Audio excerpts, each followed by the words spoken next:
அல்லாஹ்வுடைய தூதர் ஸல்லல்லாஹு அலைஹி வஸல்லம் சொன்னார்கள், செல்வந்தம் என்பது செல்வத்தை அதிகமாக சேகரிப்பதோ சொத்துக்களை அதிகமாக குவிப்பதோ அல்ல.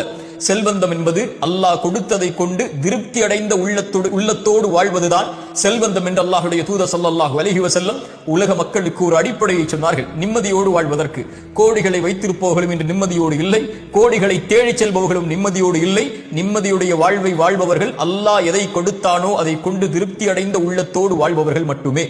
அல்லாஹ்வுடைய தூதர் ஸல்லல்லாஹு அலைஹி வஸல்லம் சொன்னார்கள், ஆதமுடைய மகனுக்கு ஒரு ஓடை தங்கம் கிடைத்தாலும் இரண்டாவது ஓடை வேண்டும் என்றுதான் ஆசைப்படுவான். இரண்டாவது ஓடை கிடைத்தால் மூன்றாவது ஓடை தங்கம் வேண்டும் என்று ஆசைப்படுவான். அவனுடைய அந்த பேராசையை மண்ணை தவிர மரணத்தை தவிர எதுவும் தடுத்து நிறுத்த முடியாது என்று அல்லாஹ்வுடைய தூதர் ஸல்லல்லாஹு அலைஹி வஸல்லம் சொன்னார்கள். அதனால்தான் அல்லாஹ்வின் அருட்கொடையை புரிந்து கொள்வதற்கு ஒரு நியதியை சொன்னார்கள். தூதர், உங்களுக்கு மேல் உள்ளவர்களை பார்க்காதீர்கள், உங்களுக்கு கீழ் உள்ளவர்களை பாருங்கள், அப்போதுதான் அல்லாஹ்வின் அருட்கொடையை நீங்கள் உணர்ந்து கொள்ள முடியும் என்று அல்லாஹ்வுடைய தூதர் ஸல்லல்லாஹு அலைஹி வஸல்லம் அவர்கள் சொன்னார்கள்.